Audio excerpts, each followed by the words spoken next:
Something changed. And most people have no idea it already happened. Right now, as you watch this, two of the most powerful countries on Earth are quietly, carefully, and very deliberately pulling the plug on one of the biggest financial systems America has ever built. Not with bombs, not with war, not with any dramatic announcement on the news. They are doing it with oil. And they are doing it in a way that is so calculated, so patient, and so deeply hidden inside trade deals and currency agreements and pipeline routes that by the time most people figure out what is happening, the game will already be over. This is not a theory. This is not speculation. This is the story of the petrodollar and how China and Saudi Arabia are working together to end it. To understand what is being dismantled, you have to understand what was built. Back in 1974, the United States made a deal with Saudi Arabia that would quietly reshape the entire global economy. America agreed to protect Saudi Arabia militarily, to sell them weapons, to station troops in the region, to guarantee the kingdom's security against its enemies. And in return, Saudi Arabia agreed to do one very specific thing.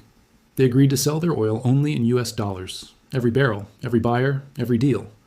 Dollars only. That agreement did not stay between just two countries. It spread. OPEC followed the Saudi lead. Country after country fell in line. And almost overnight, the world had a new unwritten rule. If you wanted oil, you needed dollars first. You needed to buy dollars, whole dollars, and trade in dollars. The entire world became dependent on the American currency just to keep their economies running. Oil powered the world, and dollars powered oil. So dollars powered everything.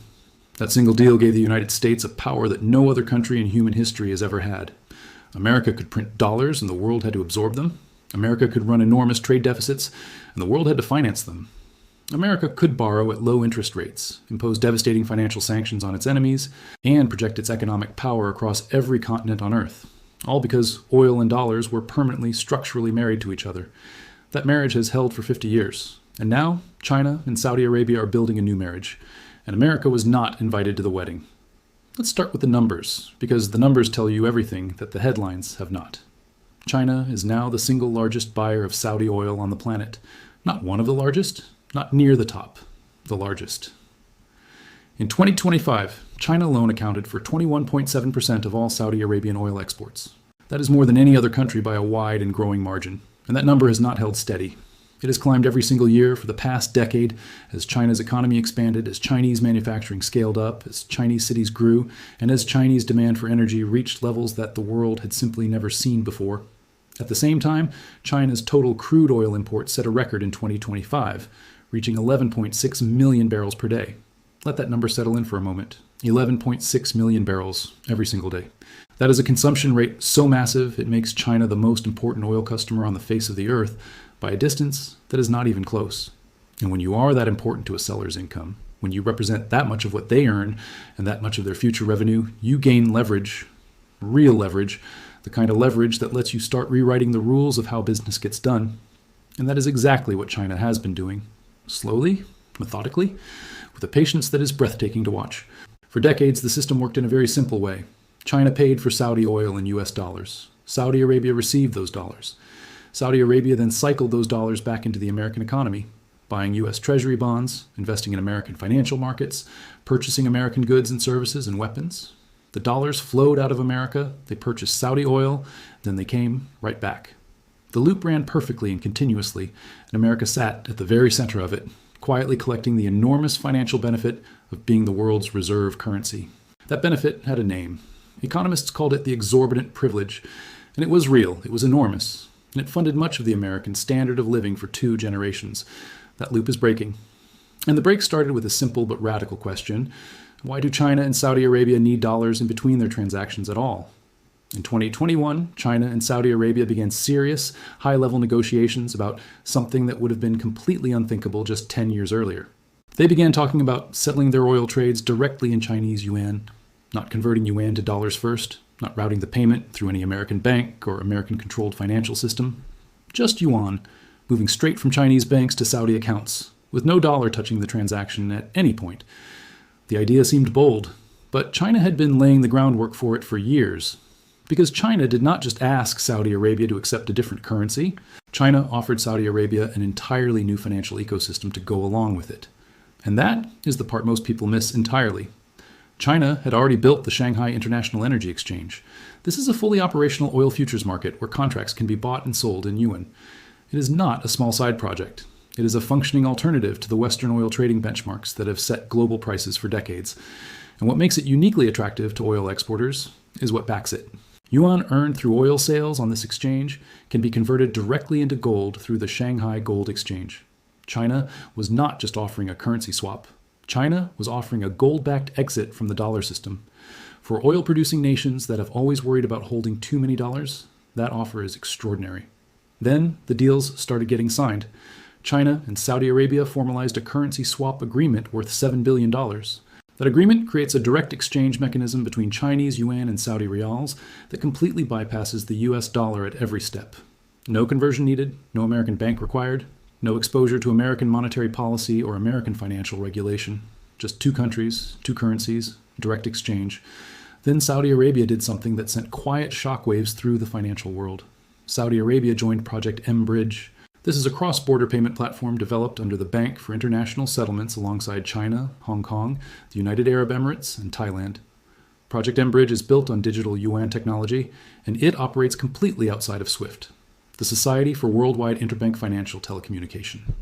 SWIFT is the messaging network that nearly every international bank transaction in the world runs through. It is also the network that America has weaponized with devastating effect. Freezing Russia out after the Ukraine invasion, cutting off Iran, applying crippling financial pressure to any country that steps out of line with American foreign policy. SWIFT is one of America's most powerful geopolitical weapons, and Saudi Arabia just joined a system specifically engineered to make it irrelevant. Let that sit with you for a moment. Saudi Arabia, the country that invented the Petrodollar with America in 1974, is now a member of a payment network designed to route around American financial control. And then Saudi Arabia accepted an invitation to join BRICS, the economic bloc created by Brazil, Russia, India, China, and South Africa, a bloc that was built explicitly and openly as an alternative to the Western-dominated financial order, a bloc that has been expanding rapidly, adding Iran, the United Arab Emirates, Ethiopia, and others, and that represents an increasingly large share of the world's population, landmass, and economic output. Saudi Arabia, for decades the crown jewel of American influence in the Middle East, is now formally aligned with the countries that are working to replace the American-led global financial system. Every one of these moves, taken alone, could be explained away by a skilled diplomat or a careful economist. A bilateral currency swap is normal trade practice. Joining a payment network is just modernizing infrastructure. Participating in BRICS is just diversifying relationships. But no serious analyst looks at these moves individually. You look at the pattern. You look at the sequence. You look at the direction every single move is pointing. And every one of them is pointing in the same direction, away from Washington, toward Beijing. Now here is the dimension of this story that almost nobody covers, and it is arguably the most important part of all. Saudi Arabia is not just shifting who it sells oil to. Saudi Arabia is shifting where the money goes after the sale, and that distinction matters enormously for America. The original petrodollar system had two essential components. The first was that oil gets priced and sold in dollars. The second was that the dollars Saudi Arabia earned get recycled back into the American financial system, into treasury bonds that fund the U.S. government, into American companies that employ American workers, into the economic circulatory system of the United States. Both components were vital. Take away the second one and you damage the American economy, even if the first one stays technically in place. Here is what has shifted. Saudi Arabia's biggest customer is now China. That means Saudi Arabia is still selling oil in dollars, for now, but it is turning around and spending a growing share of those dollars on Chinese goods, Chinese investment projects, Chinese technology, Chinese infrastructure, and Chinese financial instruments. The dollars are still leaving America, but they are no longer coming back home. The recycling loop that powered the exorbitant privilege has been quietly and systematically rerouted. The highway that used to run from Saudi Arabia back to Washington now runs from Saudi Arabia to Beijing, and the toll revenue, the enormous financial benefit of being the destination for all that capital, is flowing in a new direction. China has been preparing for exactly this. For 15 years, China has been building the infrastructure to absorb the financial flows that the petrodollar system once directed back to America. The Belt and Road Initiative has extended Chinese trade networks and financial relationships to over 140 countries. The Asian Infrastructure Investment Bank gives China its own multilateral lending institution that competes directly with the World Bank and the IMF. The digital yuan gives China a sovereign payment technology that it controls completely and that can operate without any dependence on American financial systems. China did not build all of this because it wanted to offer the world a service. China built it because it wanted to replace the system that America built in 1974. And it understood that replacing a system requires you to have an alternative ready before you start dismantling the original. That alternative is now ready. Now let's talk about why Saudi Arabia, a country that has been America's most important Middle Eastern partner for half a century, decided to make these moves. Because this part of the story is often misunderstood. And misunderstanding, it leads to misunderstanding everything that follows. The relationship between the United States and Saudi Arabia was never a friendship. It was a transaction. A very large, very consequential, very durable transaction, but a transaction nonetheless. America provided security. Saudi Arabia provided oil and dollars. As long as both sides needed what the other was offering, the deal held. And for decades, both sides needed it deeply. But something fundamental shifted. The American shale oil revolution changed the energy equation completely. Through horizontal drilling and hydraulic fracturing, the United States unlocked vast reserves of oil and natural gas trapped in its own shale rock formations. The production numbers rose with stunning speed. By 2023, the United States had surpassed Saudi Arabia and Russia to become the single largest oil producer on the planet. America, the country that had made a deal with Saudi Arabia in 1974, partly because it was desperately dependent on foreign oil, had become energy independent. And in becoming energy independent, America had fundamentally changed its relationship with Saudi Arabia. When America stopped needing Saudi Arabia's oil the way it once did, Saudi Arabia's leverage inside that relationship collapsed. The strategic urgency that had kept the deal so tight, so carefully maintained, so mutually respected, it faded. American political attention shifted. The military commitment became more conditional, more contested, more subject to domestic political debate. And from Riyadh's perspective, the partner that had built the entire relationship on a clear and reliable exchange was becoming unpredictable. Saudi Arabia looked east and saw the opposite of unpredictability. China's energy needs were not declining, they were growing. China did not have its own oil reserves at anywhere near the scale of its consumption. China was structurally dependent on imported energy for the foreseeable future, and the volumes it needed were only going to increase. Saudi Arabia was not just valuable to China, Saudi Arabia was essential to China, and in a strategic relationship, essential beats optional every time. Beyond energy, China was offering something else: investment. The Saudi Vision 2030 plan, Mohammed bin Salman's ambitious program to transform the Saudi economy away from its near-total dependence on oil revenue, required hundreds of billions of dollars in foreign investment, in technology transfer, in partnership and expertise across dozens of industries. China came to the table with all of it.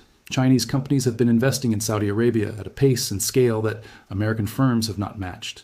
The relationship deepened not just in energy, but in technology, construction, logistics, and finance.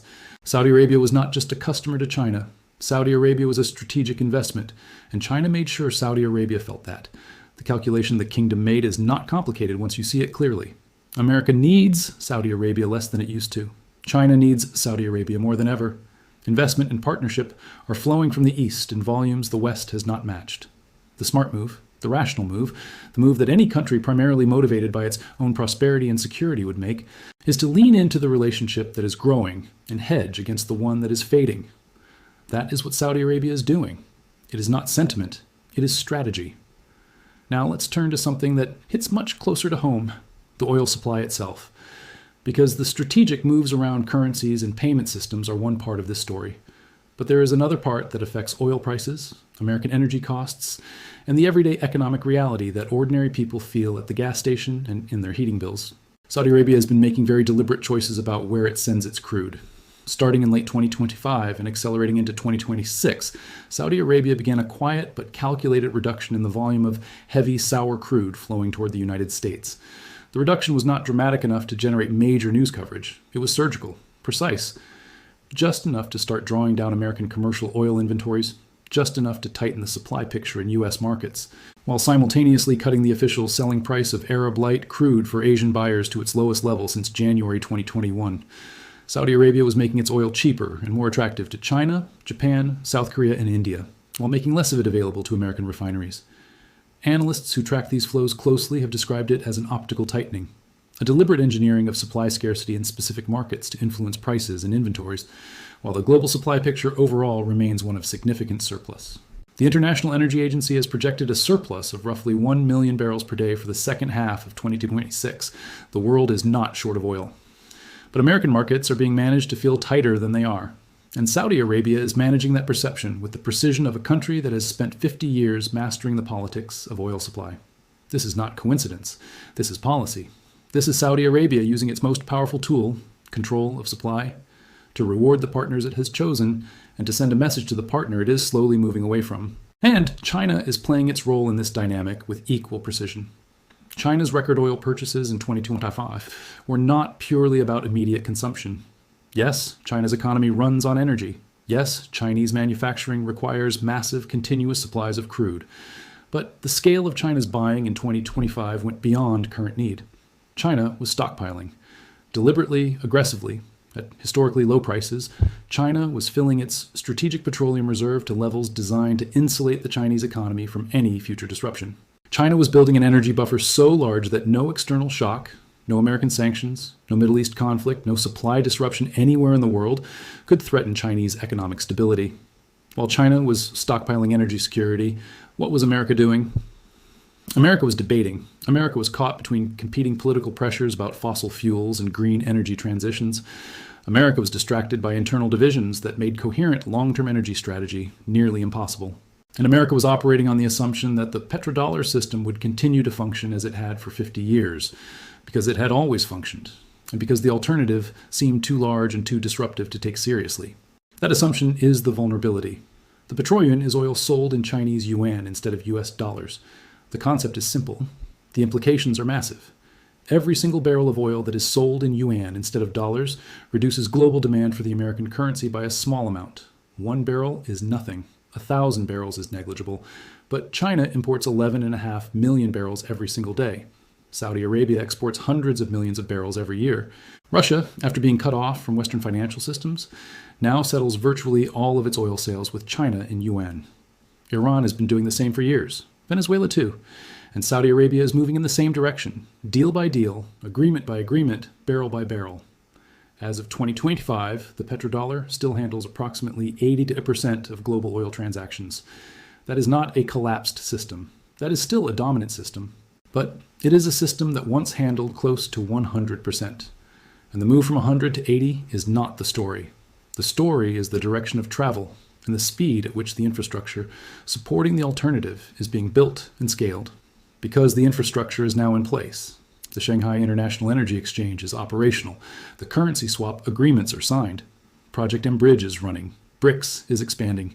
The relationships are established. The trust between China and the Gulf states has been built through investment and trade over a decade of patient work. What used to be hypothetical is now structural. And what is structural scales? Here is what the United States stands to lose if this trend continues on its current trajectory. The first loss is borrowing cost. The world holds dollars as its reserve currency because it needs dollars to buy oil. As that need declines, central banks around the world will hold fewer dollars, demand for U.S. Treasury bonds will soften, and American borrowing costs will rise. The second loss is sanctions power.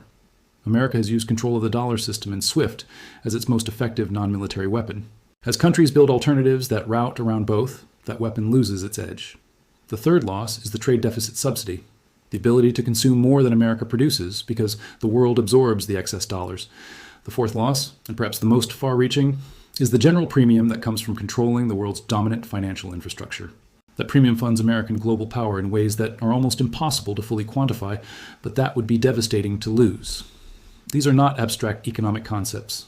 These are the concrete mechanisms that keep American living standards where they are, that allow the American government to function at the scale it does, and that give America its unique position in the global order. Remove the petrodollar's dominance, and you do not just change a financial system. You change the balance of power in the entire world. China understands this with crystal clarity. China has understood it for 20 years.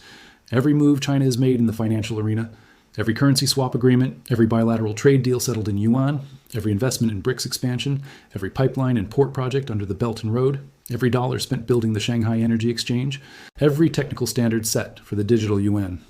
Every single move fits into a single coherent long-term strategy. Build the alternative. Make the alternative attractive. Give countries a reason to use it, and wait. Because if you build the alternative well enough, the old system does not need to be destroyed. It simply becomes gradually less necessary. And systems that are gradually less necessary become gradually less powerful, and then, at some point that is hard to identify precisely, they stop defining the world. There are people in Washington who understand the gravity of this. In think tanks and intelligence agencies and Treasury Department briefing rooms, the analysis of petrodollar vulnerability has been circulating for years. The reports exist. The warnings have been written. The trend lines have been mapped. But the political will to respond at the scale the situation demands has not materialized, because the response required is enormous. It means rebuilding strategic trust with Gulf states that have felt undervalued and overlooked for a decade. It means developing a credible counterproposal to the yuan settlement system that China is offering. It means investing in the competitiveness and attractiveness of the dollar system at a moment when America's political attention is absorbed almost entirely by its own internal divisions. And it means acknowledging, honestly and openly, that the system that has underwritten American power for 50 years is not invulnerable, which is a very hard thing for any government to admit. The window to respond is not closed. The petrodollar is not dead. The dollar is not going to collapse next year or the year after. The trend is gradual, and the dollar still dominates global trade by a wide margin. But gradual trends driven by this much strategic intent and this much economic weight are not self-correcting. They do not reverse on their own. They continue until something stops them. And right now, nothing is stopping this one. The question is no longer whether this shift is happening. The evidence is documented, the agreements are public record, the data is verifiable, and the trend lines are unmistakable. The question now is about magnitude. How far does the petrodollar's share of global oil trade fall before a serious American response emerges? How much financial leverage does America lose before the cost of inaction becomes too visible to ignore? What does a world look like where oil is settled in a basket of currencies rather than dollars alone? A world where the exorbitant privilege is a historical memory rather than a current reality? Think about what reserve currency status actually means in practical terms for ordinary Americans. It means the US government can borrow money at lower interest rates than any other country on earth, because lenders around the world trust that dollars will remain valuable. It means that when you buy a car made in Germany, or a phone made in South Korea, or clothing made in Vietnam, the transaction is settled in dollars, which creates constant global demand for dollars, which supports the dollar's value, which makes imports cheaper for every American consumer. Lose reserve currency dominance and all of those advantages slowly but surely erode. The impact is not a single catastrophic moment. It is a long, grinding decline in American purchasing power, a slow rise in borrowing costs, a gradual loss of the financial breathing room that has allowed America to run its economy and its government the way it has for 50 years. That is the quiet catastrophe that nobody talks about clearly enough, and that is exactly what the petrodollar's erosion leads to. This is not a story about governments and currencies that happens somewhere far away and affects someone else. This is a story about the system that sits underneath everything, underneath prices, underneath wages, underneath debt, underneath the daily material reality of life in a country whose financial foundation is being slowly, deliberately, strategically undermined by two countries that have decided, for their own very rational reasons, that the old arrangement no longer works for them. They are not announcing this. They are not threatening it. They are simply doing it, one agreement at a time, one barrel at a time, one currency swap at a time. Patient, strategic, unstoppable in their consistency. China and Saudi Arabia are not at war with America. They do not need to be. War would be too loud, too risky, and too uncertain. What they are doing is quieter, more durable, and ultimately more effective. They are building a world where America's greatest financial tool becomes slightly less powerful every year. A world where the dollar's dominance erodes not in a sudden crash, but in a long, slow, steady decline that barely makes the news on any given day. But that compounds into something transformative over time. The moves China and Saudi Arabia are making are not illegal. They are not violations of any treaty or international law. Sovereign nations have every right to settle their trade in whatever currency they choose. They have every right to build new payment infrastructure. They have every right to form new economic alliances. The petrodollar was never a law. It was an arrangement so deeply embedded in the global economy that it felt like gravity. But gravity is physics. Arrangements are choices. And the choices that China and Saudi Arabia are making are perfectly legal, completely rational from their own perspective, and deeply damaging to American power over the long run. That is what makes this so hard to stop. You cannot sanction a country for choosing to trade in its own currency. You cannot threaten a country for joining a payment platform. You cannot declare war on a bilateral trade agreement. The tools that America has typically used to defend its interests do not apply cleanly here. The response has to be competitive, building something better, offering something more attractive, demonstrating that the dollar system delivers value that the alternative cannot match. That kind of response requires long-term strategic thinking, sustained political commitment, and international coalition building at a scale that has been genuinely absent from American policy for years. The petrodollar built the American century. It funded the American military. It allowed the American government to borrow at terms no other country on earth could match. It gave American companies a home field advantage in global markets. It made the dollar the language of international commerce, and it made America the country that set the rules of that commerce. What replaces the petrodollar will define the century that follows. And right now, the replacement is being architected, quietly, systematically, with extraordinary patience and extraordinary strategic clarity by two countries that understand exactly what they are doing and exactly what they are building. The oil is still flowing. The dollars are still circulating. The system is still standing. But the architecture underneath it is being changed piece by piece, deal by deal, in rooms where no cameras are allowed and no headlines are generated. And the people doing the changing are not waiting for permission. The only real question left is whether the people who benefit most from the old system understand what is being done to it clearly enough and early enough to do anything meaningful about it. Because the clock is not waiting, it is already running, and it has been running for longer than most people realize.